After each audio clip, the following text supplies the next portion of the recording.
हमारे समाज में जो व्यक्ति इंटर हाई स्कूल बीए कर लिया है, डॉक्टर संजय निषाद को अपना नेता नहीं मानता है। वो जानता है कि डॉक्टर संजय निषाद अच्छा आरक्षण की लड़ाई नहीं लड़ सकते हैं। आरक्षण नहीं तो गठबंधन नहीं, गठबंधन नहीं तो वोट नहीं। क्या लग रहा है डॉक्टर संजय निषाद पे भरोसा रह गया कि नहीं? नहीं भरोसा रह गया उन पे। इतने दिन से आज तक कुछ किया ही नहीं, क्या भरोसा रह जाएगा।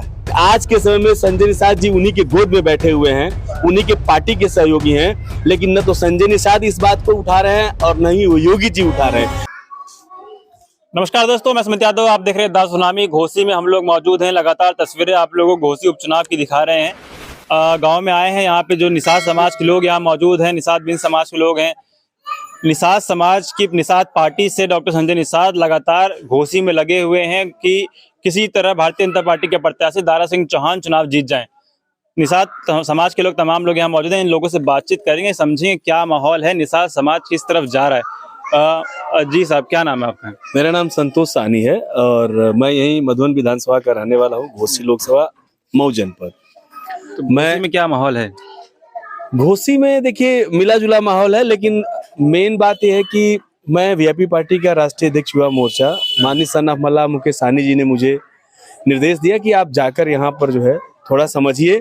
और चूंकि 2022 की विधानसभा में हम लोगों ने यहाँ से एक कैंडिडेट श्री दीनानाथ निषाद जी को भी उतारा था, तो उसमें तमाम लोग मंत्री जी को फोन करके और कोशिश कर रहे थे ये जानने के लिए कि आखिर हम वोट करें तो करें कहाँ। और इस समय माननीय मंत्री जी का यहाँ आना थोड़ा मुश्किल था, क्योंकि हम लोगों ने एक निषाद आरक्षण संकल्प यात्रा लेकर चल रहे हैं और वो संकल्प यात्रा जो है यूपी, बिहार और झारखंड तीनों प्रदेशों में चल रही है। उसमें जो है हम लोग हाथ में गंगा जल लेकर जो है आरक्षण के लिए हम लोग संकल्प कर रहे हैं, इसलिए मंत्री जी यहाँ नहीं आ पाए। तो हम लोग यहाँ आए, 2-3 दिन से यहाँ पर हैं, हम लोग चौपाल भी कर रहे हैं, देख भी रहे हैं, लोगों को समझा भी रहे हैं।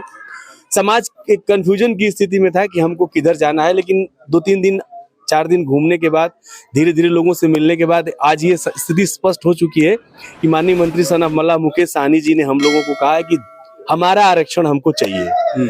और आरक्षण हमको देने वाला उत्तर प्रदेश में योगी जी हैं और केंद्र में जो है मोदी जी हैं। मुझे ये लोग आरक्षण दे दें, हम इनको वोट करेंगे। अगर ये आरक्षण देते हैं तो हमारा समाज वोट करेगा भाजपा को। अगर बीजेपी आरक्षण नहीं देती है तो हमारा समाज बीजेपी को वोट नहीं करेगा। तो 2 ही दिन रह गया चुनाव। ठीक है, तो उससे क्या बोलते हैं, 1 घंटे के पहले भी तो रणनीति बनती है, उसमें क्या दिक्कत है। आधा घंटा पहले भी रणनीति बनती है, समय की क्या बात है। हमारा मूल मांग क्या है, हम अपने लिए कुछ नहीं मांग रहे हैं, नहीं तो मेरा नेता सन ऑफ मल्लाह अपने लिए कुछ नहीं मांग रहे हैं, वो पूरे समाज के लिए मांग रहे हैं। और ये निषाद समाज की जरूरत है, आवश्यकता है। बरसों से सरकारें लॉलीपॉप दे रही हैं। आज के डेट में जो हमारे आपके समाज की इतनी बड़ी पार्टी उत्तर प्रदेश में है, निषाद पार्टी, डॉक्टर संजय निषाद पे भरोसा नहीं रह गया क्या? देखिए, डॉक्टर संजय निषाद पे भरोसा होता अगर वो आरक्षण की बात करते। जिस आरक्षण की आंदोलन से ही निकली वो पार्टी है, और जिस समय आंदोलन चल रहा था उस समय आज के मुखिया, उत्तर प्रदेश के मुखिया, प्रधानमंत्री, मुख्यमंत्री योगी जी उस समय हमारे आरक्षण की वकालत करते थे। लेकिन आज के समय में संजय निषाद जी उन्हीं के गोद में बैठे हुए हैं, उन्हीं के पार्टी के सहयोगी हैं, लेकिन न तो संजय निषाद इस बात को उठा रहे हैं और न ही वो योगी जी उठा रहे हैं। इसलिए हमारी मांग, हमारी कोई व्यक्तिगत मांग नहीं है। मुझे न तो विधायक चाहिए, न तो मुझे सांसद चाहिए। हम बस इतना चाहते हैं, हमारे समाज को भारतीय जनता पार्टी आरक्षण दे दे, हमारा समाज बीजेपी को वोट करेगा। अगर आरक्षण देंगे तो वोट बीजेपी को जाएगा, अगर आरक्षण नहीं देंगे तो हम उसको वोट करेंगे जो बीजेपी को हराता हुआ नजर आएगा, चाहे वो कोई भी हो। कौन हरा रहा है? हाँ, जो भी हरा रहा होगा। बोलिए तो, खुल के बोलिए। नहीं, यहाँ तो साधारण सी बात है कि यहाँ सपा और बसपा की लड़ाई है, क्योंकि सपा और बीजेपी की लड़ाई है। बसपा चुनाव लड़ नहीं रही है, कांग्रेस चुनाव लड़ नहीं रही है, तो 2 ही कैंडिडेट है। उस सूरत में हमारा समाज देखेगा कि जो बीजेपी को हरा रहा है उसको वोट करेगा। तो ये मान लें कि वीआईपी और मुकेश साहनी जो है वो साइकिल और समाजवादी पार्टी को सपोर्ट कर रहे हैं। देखिए, हम इस समर्थन दे रहे हैं। हम इस सूरत में यही अपने लोगों से अपील करेंगे कि अगर सुधाकर सिंह जी बीजेपी को हरा रहे हैं, मान लीजिए अगर सुधाकर सिंह जी 20,000 30,000 वोट से समाजवादी पार्टी जीत जाती है, सुधाकर सिंह जी जीत जाते हैं, बीजेपी हार जाती है। हमारी 39,000 के आसपास पॉपुलेशन है घोसी विधानसभा में, अप्रोक्सीमेटली 22,000 25,000 के आसपास हमारा वोट भी है। अगर इतना ही वोट से वो जीते और यही हमारे समाज का वोट होता है तो बीजेपी को ये समझ में आएगा, जैसे बिहार में हम कई बार ऐसा एग्जाम्पल दे चुके हैं, तो उनको, बीजेपी को भी ये समझ में आएगा कि ये निषाद समाज हमको आरक्षण नहीं हम दे रहे हैं तो हमको वोट नहीं कर रहा है, और यही हम दिखाना चाहते हैं। तभी उत्तर प्रदेश की सरकार या केंद्र की सरकार को ये बात समझ में आएगी। लेकिन डॉक्टर संजय निषाद तो लगातार इस बात का दावा कर रहे हैं कि पूरा निषाद समाज बिन समाज जो है वो निषाद पार्टी के साथ है, देखिए, डॉक्टर संजय निषाद के साथ है। दावा करने से कुछ भी नहीं होता है। आज के डेट में ये बड़े भाई हैं हमारे, मैं इनसे पहली बार मिला हूँ। इन्होंने ही कहा है कि सन ऑफ मल्ला मुकेश सहनी जी जो अपने समाज के लिए काम कर रहे हैं उसका 1/10वां हिस्सा भी कोई अगर समाज का करता उत्तर प्रदेश का तो हम लोगों की लड़ाई बहुत आसान हो जाती। और अभी अभी जिनका नाम आप लिए हैं ना, उनका भी नाम ये लिए हैं और यही कह रहे थे कि अगर ये उनके साथ हो जाते ना तो हम लोगों का काम आसान हो जाता। तो दावा करने से क्या होता है, हम भी कुछ दावा कर सकते हैं। मैं दावा नहीं, मैं अपील कर रहा हूं अपने समाज से कि जो हमारा अधिकार है, जो मुझे मिलना चाहिए, जिससे हमारे समाज का लाभ हो सकता है, हमको वो सरकार ये दे दे, तब वोट हम करेंगे, नहीं तो इनको हम हराएंगे ही हराएंगे। चलिए हम इन्हीं से पूछ लेते हैं। आप जो बात कर रहे हैं पूछिए, तो क्या लग रहा है डॉक्टर संजय निषाद पे भरोसा रह गया कि नहीं? नहीं भरोसा रह गया उन पे। इतने दिन से आज तक कुछ किया ही नहीं, तो क्या भरोसा रह जाएगा।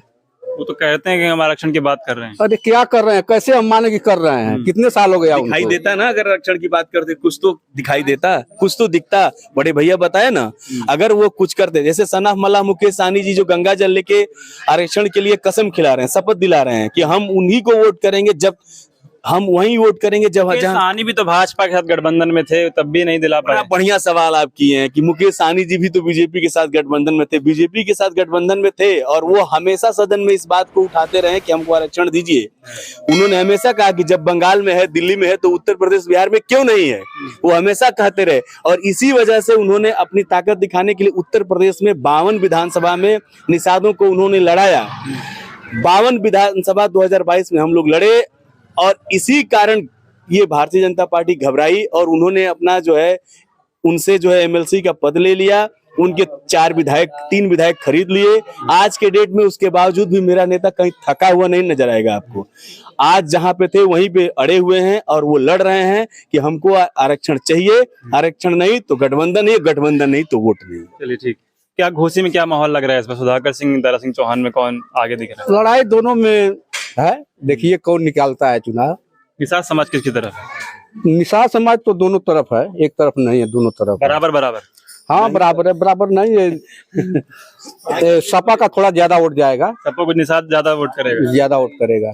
डॉक्टर संजय निषाद को कोई प्रभाव पड़ रहा है कि नहीं? नहीं, कोई प्रभाव नहीं पड़ रहा है। उनका कोई प्रभाव नहीं है।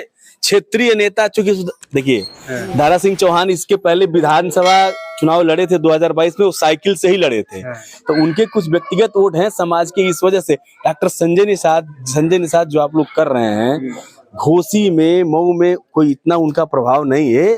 ये तो चूंकि समाज के सपा की तरफ जा रहा है, आप कह रहे हैं? आप भैया तो को बोले हैं, हम बोलेंगे तो आप सपा की तरफ ज्यादा जा रहा है। हाँ आप उनसे पूछिए, भैया से पूछिए, उधर से पूछिए, उनसे पूछिए, सबसे पूछिए। क्या लग रहा है भैया? नंबर भेजे थे आपके। घोसी में क्या माहौल लग रहा है? घोसी का चुनाव एकदम स्पष्ट है। निषाद किसकी तरफ है? स्पष्ट संदेश ये है कि बाहरी भगाओ मऊ बचाओ। अच्छा। हाँ, दारा सिंह चौहान जो है आजमगढ़ के रहने वाले हैं और सुधाकर सिंह मऊ के रहने वाले ये हैं। आपको 15 दिन बाद होश आया कि नहीं, 15 महीने बाद लगा? तभी सवेरा हाँ। अब यहाँ के मऊ के लोग जाग चुके हैं कि बाहरी को अब नहीं जिताना है, अपने लाल को जिताना है। इसलिए जो है सुधाकर सिंह के पक्ष में इस बार सारे दारा सिंह चौहान 15 महीने पहले भी तो बाहरी थे। एक बात और अब एक बार समझिए, उस समय भी टिकटिंग का हुआ था, लेकिन राष्ट्रपति जी का निर्णय आ गया अखिलेश जी का, और उसके बैकवर्ड के नाम पर सारे लोगों को वोट दे दिया पिछली बार। अच्छा। और लेकिन इस बार जो है इन्होंने जनता के जनमत को ठुकराया है। अभी 1.5 साल पहले निषाद पे कोई प्रभाव यहाँ पे है कि नहीं? नहीं, ऐसा कुछ नहीं। संजय डॉक्टर निषाद जनता समझ चुकी है, समाज के लोग भी जान चुके हैं। कोई व्यक्ति जो है अपने परिवार के लिए जीता है और पार्टी चलाता है, समाज से उसका कोई लेना देना नहीं है। वो अपने, अब वो पार्टी है ही नहीं। उसके बेटा जो है कमल के निशान जीतते हैं दोनों, देख लीजिए। प्रवीण भी संत कबीरनगर से, उसके लड़के जो है यहाँ से चौरी चौरा से, और खुद भाजपा की कोटा से एमएलसी है। उनकी पार्टी रही नहीं गई है। वो समाज के नाम पे पैसा बजा रहे हैं, हम लोग को चुतिया बना रहे हैं। समाज के लोग समझाएं। अब हमारे कौम में अभी भी बहुत अशिक्षित लोग हैं, जैसे हमारे तरह लोग पढ़े लिखे जब हो जाएंगे, डॉक्टर संजय निषाद का कोई मतलब नहीं रह जाएगा। आज भी किसी हमारे समाज में जो व्यक्ति इंटर हाई स्कूल BA कर लिया है, डॉक्टर संजय निषाद को अपना नेता नहीं मानता है। वो जानता है कि डॉक्टर संजय निषाद अच्छा आरक्षण की लड़ाई नहीं लड़ सकते हैं, हमारी संविधान की रक्षा नहीं कर सकते हैं, हमारे सम्मान जब कहीं लड़ाई आएगी तो हमारे साथ वो नहीं चल सकता व्यक्ति। हम जैसे व्यक्ति बोल रहे हैं, सारे पढ़े लिखे नौजवान मऊ के बोलेंगे, कोई व्यक्ति हो। क्या कह रहे सर? थोड़ा छोटा एक चीज में कहना भूल गया, अगर गलती से दारा चौहान मैं हो सकता है कि ये काल्पनिक बातें हो या हो सकता है थोड़ा एडवांस लगेगा लोगों को। गलती से अगर दारा चौहान चुनाव हार गए ना तो फिर ये लोकसभा का टिकट भी लेके आएंगे और फिर इन्हीं को लोकसभा लड़ाया भी जाएगा। ये केवल नेता विधायक बनने के चक्कर में, मंत्री बनने के चक्कर में ही रहते हैं।